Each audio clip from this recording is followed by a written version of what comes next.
Hey guys, it's Brennan Bersena, your brand ambassador for COVID Diaries, the Millennial collaboration, only here in our segment called #JustChill. Una sa lahat, nais ko pong magpasalamat. Lubos po kaming lahat na nagpapasalamat ni Dr. Dory and the rest of the team sa inyong patuloy na pagsuporta, sa inyong pong patuloy na pagtangkilik at pagsubaybay sa aming programa dito sa COVID Diaries Millennial Collaboration. Again, this content is not really for us but is for you guys, for all the frontliners, sa ating mga healthcare workers, sa ating gobyerno at sa iba't ibang mga Filipinos at iba't ibang mga individual around the world, around the Philippines who are watching this channel. The fight against the COVID-19 pandemic is not gonna end here until we find a definite, specific cure for it. But of course, while we wait for the cure, we are here to entertain you guys and to give you joy, to give you inspirations. Pasensya na po kung ako po ay nagko-code switch kasi I was told that we have viewers from Luzon, Visayas at Mindanao at sa iba't ibang bahagi ng mundo. Anyway, so today we're gonna talk about hosting 101.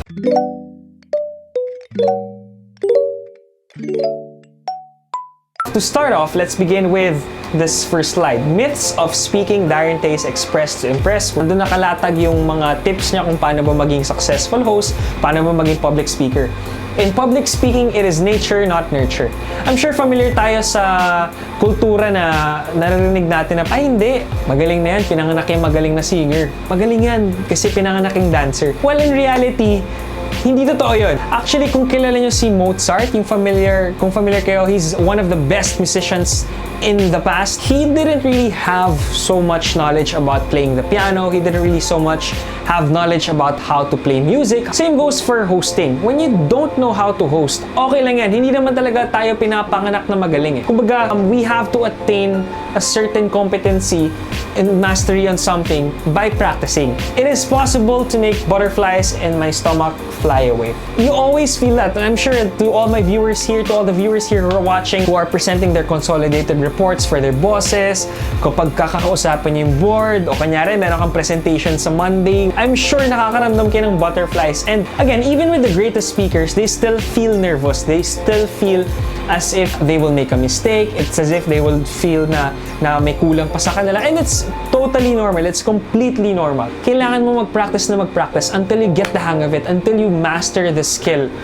That speech champion is unbeatable. I'm sure marami tayong mga iniidolong tao na minsan we can't help but compare ourselves to them. We tend to compare ourselves to the point that we get sad, that we get depressed. We could use them as sources of inspiration. Hindi dapat ang mentality natin is something na hindi ko siya maaabot, ganyan. Kasi again, we are all distinct in our own way. Sabi nga dun sa Bible, diba? We are all unique. We were all made in God's image and likeness. We are all very distinct. The least we could do is actually train, practice, and practice to aspire to be like them. Last, it is alright to mess things up. I am sure the audience will understand. Ay hindi, pagkapunta ko naman dyan sa event na yan, hindi naman nakita ng audience ko kung sino yung susunod na speaker, kung sino yung sakto na susunod, etc. etc. As a host, lagi nyo dapat tatandaan na people who actually visit the event, people who actually went to the event, they could have paid for it. May mga tao dyan na galing pa ng Visayas, may mga galing pa ng Mindanao para lang dayuhin yung programa, para panoorin ka, para panoorin yung mismong event nyo. Tapos, you're just gonna mess things up. Kailangan iwasan yung ganitong mentality. Hosting 101, we're gonna discuss two things, voiceovers and hosting on stage. Voiceover is something na pagde-deliver mo na hindi ka na nakikita ng audience mo. Usually, ginagawa to sa likod ng stage.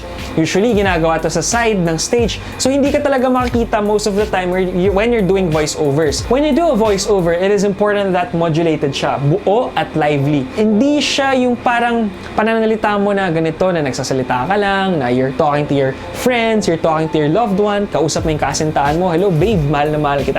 Hindi ganun yun eh. Standing and smiling. It is important to stand up kasi mas mainam na maibabato mo lahat ng linya mo during a voiceover. Kasi ito mentality ko dito. Whenever you do voiceovers, you always have to remember that you're like the voice of God. As you can probably tell, marami akong mga gestures. Minsan nga, napapasayo na ako. Diba? Mga ganun, diba? It helps me deliver my lines. It helps me connect to my audience more. Record yourself. Okay. Ang practice namin sa GMG, the DLSU Green Media Group, shoutout sa inyo. Kailangan nyo marinig muna yung sarili nyo for you to be able to adjust, for you to be able to do certain tweaks in things that you wanna perfect and things that you wanna adjust. Okay, So, syempre, hindi mo mawala ang sample. So, this is a voiceover that I have done for De La Salle Inner Soul before. Syempre, isipin nyo, at this time of that concert, ang daming mga audience, as in 300 ata yung mga tao na nanonood for this event. I have to compete with that 300 people, plus, you know, may banda pa, tapos meron pang singers na kumakanta. So, as a voiceover, you have to modulate, you have to exert so much effort. The cast of Banda Kada,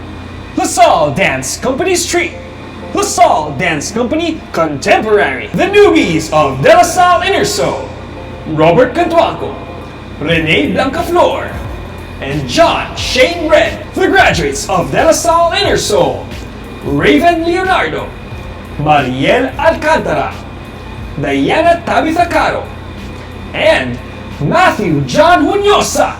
Next, sa mga nalilito, ano nga ba yung pre-production, production, at post-production? Sa madaling salita, pre-production is basically preparing for a party. You're gonna choose your outfit, you're gonna choose your shoes. Siyempre, pipiliin mo yung pabango mo para pag party mo, mabango ka, di ba? Para hindi sabihin sa'yo, baho naman ito, di ba? Para pagdating mo sa party, pogi ka doon, di ba? Pre-production is basically preparing for the party or preparing for the event, preparing for the main show, preparing for the main big show that you are planning to host. Production, again, it's the party. So, pag may rave or pag may sayawan na, yun na yung pinaka big show.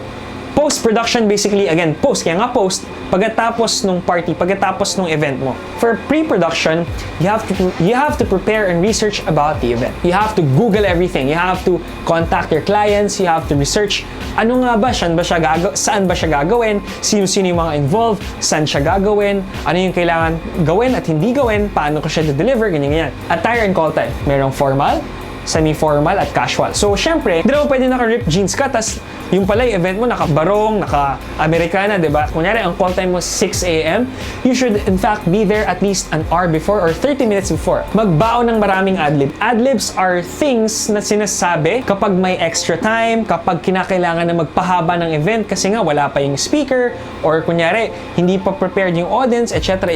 TF, you have to consider all the factors. TF means talent fee. You are rendering a service, you're delivering yourself, you're giving someone the service of your hosting skills. You have to consider the transportation expense. Pangalawa, you have to consider if you have food. Basically, for production, again, pag nasa party ka na, pag tugtuga na, pag rakra ka na, so ito na yun. Hosting kit, we will talk about that in a while. Warm-up exercises.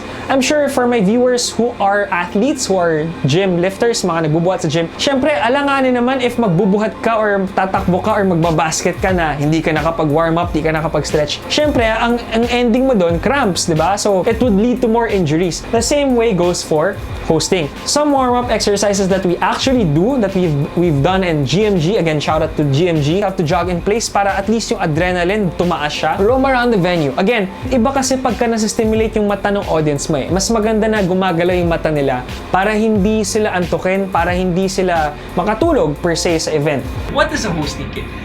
It's like a pencil case. Sa mga dentist, for example, syempre ito yung mga tools nila, di ba? Basically, for hosts, we have also a hosting kit. Next, post-production. Strengths, weaknesses, opportunities, and threats.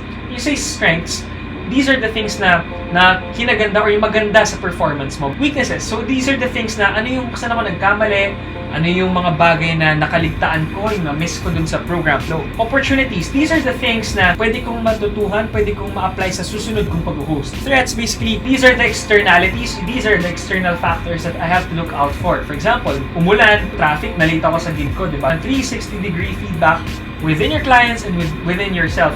We would like to thank each and every one of you for attending this event, and we are very much delighted to welcome our guests for today's event. It is important to determine kung paano ba i-pronounce yung mga pangalan nila. Kasi syempre, nakakabastos, nakaka-offend sa mga guests if we mispronounce their name, di ba? So people actually tell me, Brendan, bakit ba ang bida-bida mo? Tinatanong nila tong question na to sa akin.